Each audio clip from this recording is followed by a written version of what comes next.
जय हिंद दोस्तों, नमस्कार। कैसे हैं आप सब लोग? आशा करता हूँ बहुत अच्छे होंगे और मैं विष्णु आपका हार्दिक स्वागत करता हूँ। दोस्तों, हमने इंडियन ज्योग्राफी का एक फाउंडेशन बैच स्टार्ट किया था बिल्कुल शुरू से और निःशुल्क, और उसी के क्रम में दोस्तों आज 31वां लेक्चर है। इससे पहले 30 लेक्चर हम प्रोवाइड करा चुके हैं और वो 30 लेक्चर का जो पीडीएफ है टाइपिंग वाला, वो टेलीग्राम चैनल पर मैंने डाल दिया है। टेलीग्राम चैनल का नाम है GS विष्णु सर। सर्च करोगे तो वह इंडियन ज्योग्राफी का तो ही है, इंडियन पॉलिटी का भी इंपॉर्टेंट नोट्स पड़ा हुआ है, टॉपिक वाइज भी है और पूरा पॉलिटी का नोट्स टाइपिंग वाला पड़ा हुआ है। डाउनलोड करके नोट्स बनाइएगा धुआंधार। और दोस्तों आज हम देखने वाले हैं वायु परिवहन, एयर ट्रांसपोर्ट के बारे में, और यहाँ से हमारे एग्जाम में जितने भी प्रकार से प्रश्न आते हैं सभी प्रकार से जानेंगे। और आपको पता है दोस्तों, यहाँ से केवल दो ही प्रकार से प्रश्न पूछे जाते हैं। या तो कोई हवाई अड्डा दे दिया जाएगा और पूछा जाएगा किस राज्य में या किस शहर में पाया जाता है, या 4 हवाई अड्डे दे दिए जाएंगे एक तरफ और 4 स्थान दे दी जाएगी, कौन सा हवाई अड्डा कहाँ पर है मिलान कीजिएगा। यही 2 प्रकार से प्रश्न पूछे जाते हैं और उन्हीं 2 प्रकार से हम इसको देखेंगे भी। उसके बाद इसके मैप में देखेंगे, मैप में इसको किस प्रकार से याद रखें। उसके बाद कुछ ऐसे भी हवाई अड्डे हैं जिनके बारे में हमको नॉलेज होना चाहिए कि कौन सा हवाई अड्डा कहाँ पर स्थित है। इसी प्रकार से प्रश्न पूछे जाते हैं। देखते हैं कि करके क्या होता है। ठीक है, सबसे पहले बात करेंगे कि भारत में वायु परिवहन स्टार्ट कब हुआ था, प्लेन कब उड़ाना स्टार्ट हुआ था। तो 1911 ईस्वी की बात है। इलाहाबाद वर्तमान में प्रयागराज कहते हैं, इलाहाबाद और नैनी के बीच में डाक सेवा कराई गई थी। डाक में प्लेन में कुछ सामान वामान भर दिया था और इलाहाबाद से नैनी के बीच में, ज्यादा बड़ा डिस्टेंस नहीं है, बस 10-12 किलोमीटर होगा उसका डिस्टेंस, बस उसके बीच में ये चलाया गया था और सफल रहा था। और अगर पूछा जाएगा बताओ, तो 1911 ईस्वी की बात है, प्रयागराज और नैनी के बीच में चलाई गई थी, डाक सेवा के रूप में चलाया गया था, कोई सवारी इस पर नहीं बैठा ली गई थी। अगर एक प्रश्न और आता है कि राष्ट्रीयकरण कब हुआ था, किसका? सभी भारतीय एयरलाइनों का राष्ट्रीयकरण कब हुआ था। जैसे आपका बैंकों का राष्ट्रीयकरण बहुत पूछा जाता है, उसी प्रकार का इसका राष्ट्रीयकरण बहुत पूछा जाता है। तो याद रखेंगे 1953 ईस्वी में सभी भारतीय एयरलाइंस है सबका समायोजन हो गया, राष्ट्रीयकरण हो गया। ये डेट आपको याद रखनी है। और इस डेट इसलिए और याद रखनी है, एक प्रश्न बहुत पूछा जाता है यहाँ से कि बताओ भाषाई आधार पर बनने वाला पहला राज्य आंध्र प्रदेश था, कब बना था? 1 अक्टूबर 1953 ईस्वी में ही बना था, हाँ या ना? तो ठीक है, तो ये 2 फैक्ट यहाँ से याद रखने हैं। उसके बाद हमको याद रखने हैं कि जो हवाई अड्डे हैं किस राज्य में या किस शहर में पड़ते हैं, उनको एक एक करके देखते हैं। ठीक है, आप नोट भी करते रहना साथ साथ में, पीडीएफ तो हालांकि मिलेगा ही आपको, और नोट भी कर लेंगे तो थोड़ा सही रहेगा। एक एक करके ऊपर से देखते हैं। जम्मू एंड कश्मीर से देखेंगे। जम्मू एंड कश्मीर में एक पड़ता है जिसका नाम है, कलर चेंज कर लेते हैं, इसका नाम है शेख अल आलम। ये श्रीनगर में पड़ता है। अगर आपसे पूछा जाएगा शेख अल आलम कहाँ है, तो आप कहेंगे श्रीनगर में है। कहाँ है? श्रीनगर। और श्रीनगर कहाँ पड़ता है? जम्मू एंड कश्मीर में। अगर कभी ये पूछा जाए श्रीनगर किस नदी के किनारे है, तो आप झेलम लगा देंगे, बिल्कुल सही हो जाएगा, झेलम। ठीक है, तो एक तो हो गया शेख अल आलम हवाई अड्डा या अंतरराष्ट्रीय हवाई अड्डा कहाँ पर है, तो आप कहेंगे श्रीनगर में, पहला हो गया। दूसरा देखते हैं, गुरु रामदास अंतरराष्ट्रीय हवाई अड्डा कहां पर है, तो याद रखेंगे ये पंजाब है हमारा। ये कौन सा? ये पंजाबी तो है, पंजाब में पड़ता है अमृतसर। तो ये कहां पर है? तो याद रखेंगे ये अमृतसर में। कहां पर है? अमृतसर में है गुरु रामदास, याद रखेंगे। बात करेंगे सरदार वल्लभ भाई पटेल अंतरराष्ट्रीय हवाई अड्डा कहां पर है, तो दोस्तों आपको पता है ये जो क्षेत्र है ये गुजरात का क्षेत्र है। ये किसका क्षेत्र है? ये गुजरात है। और गुजरात में यहीं पर पड़ता है अहमदाबाद। क्या पड़ता है? अहमदाबाद। तो ये कहां पर है? तो आप कहेंगे दोस्तों ये अहमदाबाद में स्थित है सरदार वल्लभ भाई पटेल, याद रखेंगे। उसके बाद दोस्तों ये वाला जो क्षेत्र पड़ता है, ये वाला, ये महाराष्ट्र का। ये किसका है? महाराष्ट्र में। 2 याद रखेंगे, एक तो मुंबई में है, यहाँ मुंबई पड़ता है, और यहाँ पर पड़ता है नागपुर। क्या पड़ता है? नागपुर। तो मुंबई में कौन सा है? तो छत्रपति शिवाजी अंतरराष्ट्रीय हवाई अड्डा कहां पर है, तो आप याद रखेंगे मुंबई में है। दूसरा है दोस्तों बाबा साहेब अंबेडकर अंतरराष्ट्रीय हवाई अड्डा कहां पर है, तो आपका आंसर होगा ये है नागपुर में। कहां है ये नागपुर में स्थित है, याद रखेंगे। नागपुर भी कहां पड़ता है? महाराष्ट्र में ही पड़ता है। उसके बाद ये पड़ता है गोवा, छोटा सा राज्य, क्षेत्रफल की दृष्टि से सबसे छोटा राज्य कौन सा है? गोवा है। गोवा में कौन सा है? दा होगा। दाबोलिम कौन सा है? दाबोलिम अंतरराष्ट्रीय हवाई अड्डा, ये कहां पर है? ये गोवा में पड़ता है। कहाँ पड़ता है? ये गोवा में पड़ता है, याद रखेंगे, दाबोलिम। ठीक है, तो इतने सारे हमने यहाँ पर देखे थे। और बात करेंगे राजीव गांधी अंतरराष्ट्रीय हवाई अड्डा के बारे में। अगर आपसे पूछा जाए कि दोस्तों ये कहाँ पड़ता है, तो आप कहेंगे ये जो राज्य है ये तेलंगाना है। ये कौन सा राज्य है? ये तेलंगाना है। और ये तेलंगाना आंध्र प्रदेश से अलग हुआ था 2 जून 2014 को, तो एक नया राज्य बनकर आया था। और तेलंगाना में ही पड़ता है हैदराबाद, और हैदराबाद में स्थित है राजीव गांधी अंतरराष्ट्रीय हवाई अड्डा। कहाँ पर है? तो आपका आंसर होगा हैदराबाद में। कहाँ है आपका? हैदराबाद में है, याद रखेंगे। उसके बाद ये पड़ता है हमारा आंध्र प्रदेश का भाग। ये कौन सा? ये आंध्र प्रदेश का है। आंध्र प्रदेश में विशाखापट्टनम में विशाखापट्टनम अंतरराष्ट्रीय हवाई अड्डा पड़ता है। विशाखापट्टनम कहाँ पड़ता है? आंध्र प्रदेश में पड़ता है, याद रखेंगे। ये दोस्तों ये वाला जो भाग है, ये वाला, ये उड़ीसा का भाग है। ये किसका भाग है? ये उड़ीसा का भाग है। और उड़ीसा में पड़ता है भुवनेश्वर, और भुवनेश्वर में बीजू पटनायक अंतरराष्ट्रीय हवाई अड्डा है। कहां पर है? भुवनेश्वर यानी उड़ीसा में स्थित है बीजू पटनायक अंतरराष्ट्रीय हवाई अड्डा। कई बार पूछा गया, हमको याद रखना है।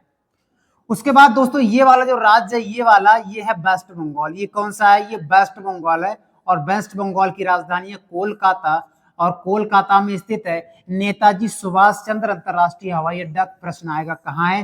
तो आप कहेंगे ये कोलकाता में। कहाँ? ये कोलकाता में है, कलकत्ता में है, ऐसे भी बोल सकते हैं। और ये कहाँ है? ये याद रखेंगे भुवनेश्वर में है। कहाँ पर है ये भुवनेश्वर में, याद रखेंगे, उड़ीसा। और ये वेस्ट बंगाल। उसके बाद दोस्तों ये वाला भाग जो पड़ता है, ये वाला, ये पड़ता है असम का। कौन सा है? ये असम का।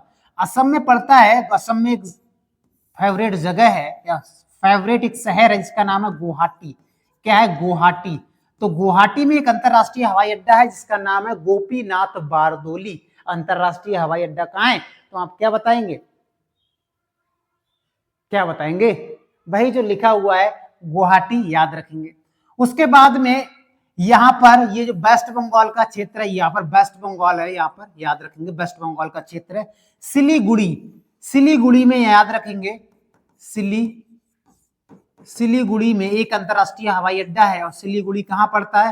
वेस्ट बंगाल में पड़ता है। और यहाँ एक अंतरराष्ट्रीय हवाई अड्डा जिसका नाम है बागडोगरा अंतरराष्ट्रीय हवाई अड्डा। कहाँ पर है? तो आप कहेंगे वेस्ट बंगाल में है। वेस्ट बंगाल में कहाँ पर है? तो आप कहेंगे सिलीगुड़ी में है, या सिलीगुड़ी में है, याद रखेंगे। तो कुछ अंतरराष्ट्रीय हवाई अड्डा हमने यहाँ पर देखे, और कुछ अंतरराष्ट्रीय हवाई अड्डा हम आगे देखते हैं। ठीक है, तो इतने अंतरराष्ट्रीय हवाई अड्डा हमें यहाँ से याद रखने, स्क्रीनशॉट ले लीजिएगा, हालांकि पीडीएफ आपको मिल भी जाएगा। उसके बाद बात करेंगे लाल बहादुर अंतरराष्ट्रीय हवाई अड्डा। 5 अंतरराष्ट्रीय हवाई अड्डा उत्तर प्रदेश में। कितने? 5 अंतरराष्ट्रीय हवाई अड्डा उत्तर प्रदेश में। और एक तो बनने वाला है मर्यादा पुरुषोत्तम राम, अयोध्या में बनने वाला है। कुशीनगर में कुशीनगर के नाम से, कुशीनगर अंतरराष्ट्रीय हवाई अड्डा के नाम से है।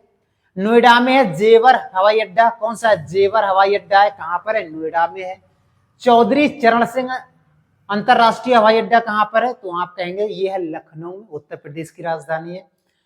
लाल बहादुर शास्त्री अंतरराष्ट्रीय हवाई अड्डा कहां पर है? तो ये कहेंगे बनारसी या वाराणसी या बनारस में है, याद रखेंगे। तो ये 5 अंतरराष्ट्रीय हवाई अड्डा जो उत्तर प्रदेश में है, ये पांचों कहां पर हैं? उत्तर प्रदेश में। ये अयोध्या में सरयू नदी किनारे, कुशीनगर के नाम से कुशीनगर जिला है, नोएडा एक जिला है, चरण सिंह लखनऊ में, वाराणसी में लाल बहादुर शास्त्री, याद रखेंगे। उसके बाद कुछ और हैं, जैसे शहीद भगत सिंह हवाई अड्डा कहां पर है? तो आपका आंसर होगा चंडीगढ़ में है। क्या होगा आंसर? चंडीगढ़ में है। और चंडीगढ़ कब बना था? 1966 ईस्वी में बना था। पंजाब, हरियाणा और चंडीगढ़ कब बने थे? 1966 ईस्वी में बने थे। तो एक प्रश्न ये भी याद रखना है। दूसरा आएगा पृथ्वीराज चौहान हवाई अड्डा कहां पर है, या राष्ट्रीय हवाई अड्डा कहां पर है? तो आपका आंसर होगा अजमेर में। क्या है आपका? अजमेर में है, याद रखेंगे। आपसे प्रश्न पूछा जाएगा महाराणा प्रताप हवाई अड्डा कहां पर है? तो आपका आंसर होगा उदयपुर, जिसे झीलों का नगर भी कहते हैं। क्या कहते हैं? झीलों का नगर। अगर झीलों का देश पूछा जाएगा तो फिनलैंड हो जाएगा। चौथा पूछा जाएगा देवी अहिल्याबाई होलकर सबसे स्वच्छ सिटी, इंदौर में है ये।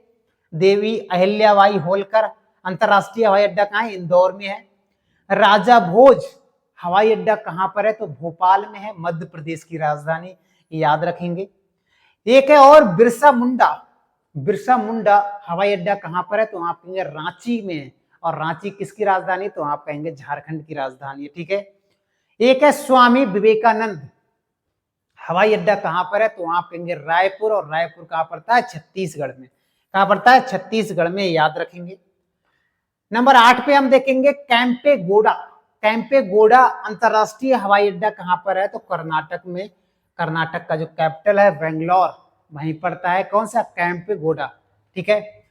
मंगलौर अंतरराष्ट्रीय हवाई अड्डा है, ये भी कर्नाटक में पड़ता है, मंगलौर नामक स्थान पर पड़ता है, याद रखेंगे।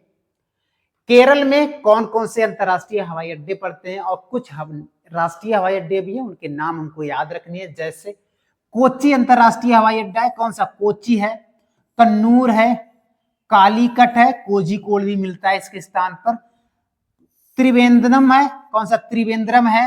और तिरुवनंतपुरम है, कौन सा, तिरुवनंतपुरम है। यानी 5 हवाई अड्डे हैं, इसमें से कोच्चि है, कन्नूर है और त्रिवेंद्रम है, ये अंतरराष्ट्रीय लेवल के हैं और कुछ राष्ट्रीय लेवल के हैं। इनमें से कोई सा भी पूछा जाएगा, हमारा आंसर क्या होगा, हमारा आंसर होगा केरल में पाए जाते हैं।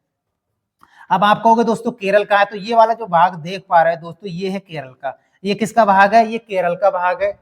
और मध्य प्रदेश में पड़ती है देवी। एक बार इसको रिवीजन कर लेते हैं, कहां पर। यूपी का भाग दोस्तों ये है, यूपी में मैंने कहा था 5 है, कितने हैं, 5 है यूपी में। यूपी के बाद ये वाला जो भाग पड़ता है, ये मध्य प्रदेश का भाग है। मध्य प्रदेश में ही पड़ता है इंदौर, याद रखेंगे। उसके बाद उदयपुर कहां पर है, उदयपुर हमारा राजस्थान में है, याद रखेंगे। अजमेर भी कहां पर है, अजमेर भी याद रखेंगे, राजस्थान में, याद रखेंगे। उसके बाद झारखंड कहां पर पड़ता है, तो ये है दोस्तों झारखंड, और ये है CH छत्तीसगढ़। ये छत्तीसगढ़ है, ये झारखंड है, याद रखेंगे। बेंगलुरु ये हमारा कर्नाटक में पड़ता है, कर्नाटक ये है। जयपुर में, जयपुर अंतरराष्ट्रीय हवाई अड्डा है, जयपुर भी राजस्थान में पड़ता है।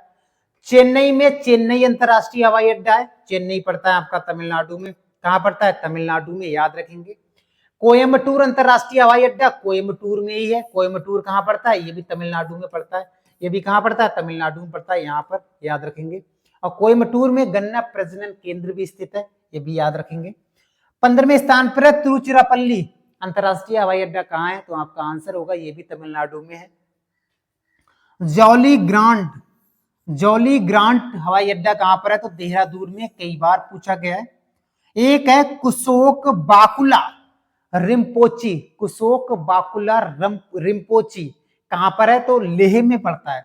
भारत का सबसे ऊंचा अंतरराष्ट्रीय हवाई अड्डा यही है, याद रखेंगे। और वीर सावरकर काला पानी की सजा काटने वाले व्यक्ति 2 बार, वो है पोर्ट ब्लेयर अंतरराष्ट्रीय हवाई अड्डा का नाम क्या है, तो याद रखेंगे वीरी सावरकर या वीर सावरकर नाम है, जो कहां पड़ता है, पोर्ट ब्लेयर में पड़ता है। पोर्ट ब्लेयर किसकी राजधानी है, अंडमान निकोबार की राजधानी है। और पोर्ट ब्लेयर में क्या था, सेलुलर जेल थी, से काला पानी की सजा के नाम से हम जानते हैं। तो ये थे कुछ अंतरराष्ट्रीय हवाई अड्डे। अंडमान निकोबार दोस्तों यहाँ पड़ता है, अंडमान निकोबार, याद रखेंगे। उत्तराखंड का भाग ये है, जहां पर देहरादून पड़ता है, डी बना देते हैं। लेह हमारा ये है, ये लेह है, ये वाला यहाँ पर देखिएगा। तमिलनाडु मैंने बता ही दिया था। मदुरै तो बचा ही हुआ है, मदुरै में, मदुरै अंतरराष्ट्रीय हवाई अड्डा मदुरै में ही है। और मदुरै कहाँ पड़ता है, ये भी तमिलनाडु में पड़ता है, याद रखेंगे। ठीक है, तो ये था हमारे कुछ अंतरराष्ट्रीय हवाई अड्डे। यहाँ से केवल अंतरराष्ट्रीय हवाई अड्डे के नाम पूछे जाते हैं और किस प्लेस पे पाए जाते हैं, बस इतना ही पूछा जाता है। ज्यादा यहाँ से पूछा ही नहीं जाता है। प्रीवियस ईयर के प्रश्न उठा के देखोगे, यहीं से प्रश्न फंसे हुए, सारे यहीं से फंस जाएंगे, याद रखेंगे। अगर ये पीडीएफ चाहिए दोस्तों तो टेलीग्राम पर आप सर्च कर लेना GS बाई विष्णु सर, वहां से ये पीडीएफ मिल जाएगा। कमेंट करके बताना वीडियो कैसा लगा। अगर चैनल पे नए हो तो चैनल को सब्सक्राइब कर सकते हो। मिलते हैं नेक्स्ट वीडियो में, आज के लिए इतना ही। जय हिंद दोस्तों।